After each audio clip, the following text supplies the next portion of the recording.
تو ایسے لگے گا جیسا کہ اس اقتدار کا استعمال اللہ تعالیٰ خود کر رہا ہے۔ دوسرے نمبر پر اسلامی اصول ہیں، تو اسلامی اصولوں کو فروغ دیا جائے گا۔ اسلامی اصول جیسے جمہوریت، آزادی، مساوات، رواداری، معاشرتی انصاف، ان پر عمل کیا جائے گا، یعنی آئین کے اندر یہ چیزیں شامل ہوں گی۔ اسلامی طرز زندگی ہر ایک شعبے میں، چاہے انفرادی ہو، چاہے کسی شخص کی ذاتی زندگی ہو یا اجتماعی زندگی میں، بہت سارے شعبوں میں تمام مسلمان قرآن اور سنت کی روشنی میں بسر کریں گے، اور جو ہمارے معاملات ہوں گے ہماری ریاست کے، وہ بھی قرآن اور سنت کے تحت ہوں گے۔ نمبر 4، اسلامی قانون سازی ہوگی۔ پاکستان کا آئین قرآن اور سنت کی روشنی میں ترتیب دیا جائے گا، اور کوئی ایسا اصول نہیں بنایا جائے گا جو اسلامی اصولوں کے متصادم ہو، اس کے خلاف ہو، اس کے ٹکراؤ میں ہو۔ کوئی ایسی قانون سازی نہیں کی جائے گی جو قرآن کے سنت کے خلاف ہو۔ نمبر 5، بنیادی حقوق۔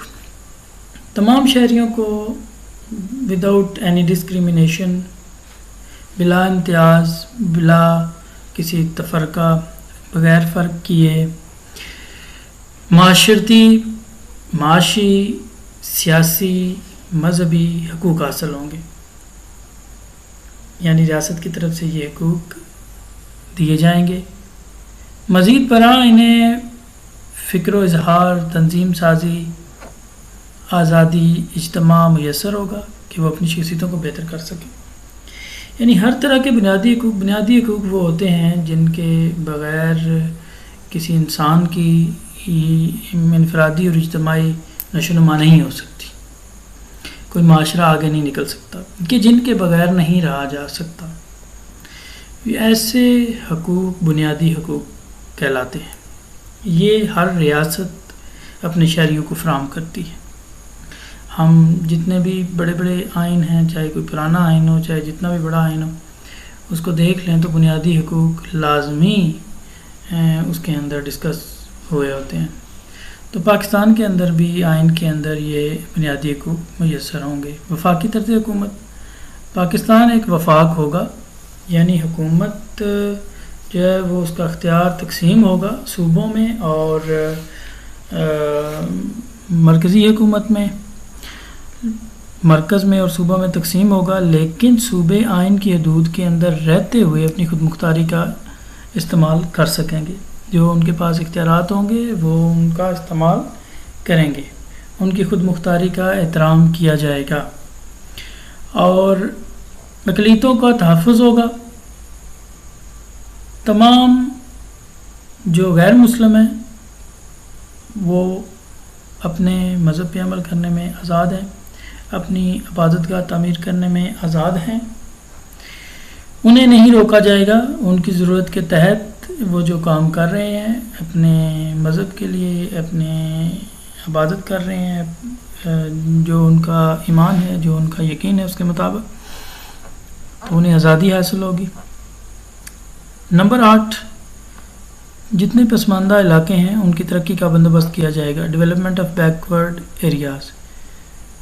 یہ بات بہت اہم ہے کہ یہ آئین کے اندر طے ہوگا کہ معاشرتی، سیاسی، معاشی شعبوں میں شرکت اور ترقی کے مساوی مواقع فراہم کیے جائیں گے، اور ان علاقوں کے لوگوں کے حقوق کو قانونی تحفظ دیا جائے گا، اور انہیں ترقی کے عمل میں شامل کیا جائے گا، ان کو نظر انداز نہیں کیا جائے گا۔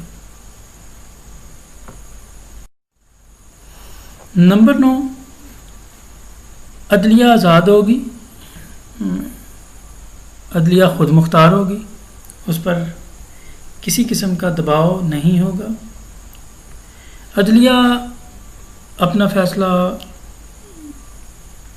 گواہوں اور ثبوتوں کو سامنے رکھ کر کرے گی، اس کو کسی قسم کی رشوت، کسی قسم کا دباؤ، کسی قسم کی بلیک میلنگ، کسی قسم کا انفلوئنس نہیں کیا جا سکتا۔ وہ آزاد ہیں اور خود مختار ہیں۔ اور اپنے اختیارات کے مطابق وہ فیصلہ، اپنے ججمنٹ کے مطابق وہ فیصلہ دیتے ہیں اور اپنے اختیارات کو مکمل انصاف کے ساتھ استعمال کرتے ہیں۔ انہیں کسی کام سے جو کہ قانون کے مطابق انصاف کے تقاضے کے مطابق ہو اس سے روکا نہیں جا سکتا اور ان سے کوئی غلط کام کروایا نہیں جا سکتا۔ عدلیہ کی آزادی کا یہ مطلب ہے۔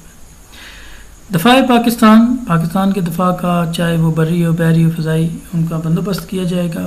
تمام وفاق کے اندر جتنے بھی علاقے شامل ہیں ان کی سالمیت اور آزادی کا مکمل تحفظ کیا جائے گا، اور خوشحالی کا مضبوط پاکستان کے لیے اس کی خوشحالی کا بندوبست ہوگا۔ پاکستان مضبوط ہوگا دفاعی لحاظ سے تو ہم اقوام عالم میں اپنا جائز اور باوقار مقام حاصل کر سکے گا اور اپنا کردار ادا کر سکے گا۔ اہمیت کو دیکھیں تو قرارداد پاکستان کی تاریخ میں، قرارداد مقاصد پاکستان کی تاریخ میں میگنا کارٹا کی حیثیت رکھتی ہے، جو کہ ایک برطانیہ کے اندر 1215 میں جو بہت عظیم منشور پیش کیا گیا تھا۔ یہ اس کے حوالے سے، اس کو ریفرنس کے حوالے سے کہا گیا ہے، اس کا ریفرنس یہاں پہ استعمال کیا گیا ہے، اس کا حوالہ دیا گیا ہے۔ اور اس قرارداد کے ذریعے تخلیق پاکستان کے مقاصد کو پورا کرنے کے لیے قرآن و سنت کی روشنی میں ایک اسلامی معاشرہ۔ اب یہاں پہ قرآن اور سنت کی بات ہو رہی ہے، نمبر 2۔ اور نمبر 3، اس میں یہ ملک کا نصب العین قرار دیا گیا ہے، ٹھیک ہے، اور اس کو تینوں دساتیر میں افتتاحیہ کے طور پہ شامل کیا گیا ہے۔ یہ اس کی خصوصی اہمیت ہے۔ قرآن اور سنت کو اہمیت دی گئی ہے، یہ ملک کا نصب العین قرار پایا ہے، اور اس کو تینوں دساتیر میں افتتاحیہ کے طور پہ شامل کیا گیا ہے۔ تو امید کرتا ہوں طلباء آپ کو یقیناً اس میں کافی سمجھ آئی ہوگی، اور اگر کوئی چیز سمجھ نہیں آئی، کوئی کنفیوژن رہ گئی ہے، تو آپ واٹس ایپ گروپ میں ایک سوال بھیج سکتے ہیں، اور میری ریکویسٹ یہی ہوگی کہ اس کو بغور سنیں اور سمجھیں، اور سوالات لکھ لیں، نوٹ کر لیں، اور پھر واٹس ایپ گروپ میں شیئر کر لیں۔ اگلے لیکچر کے ساتھ پھر حاضر ہوں گے، تب تک کے لیے اللہ حافظ، خوش رہیں۔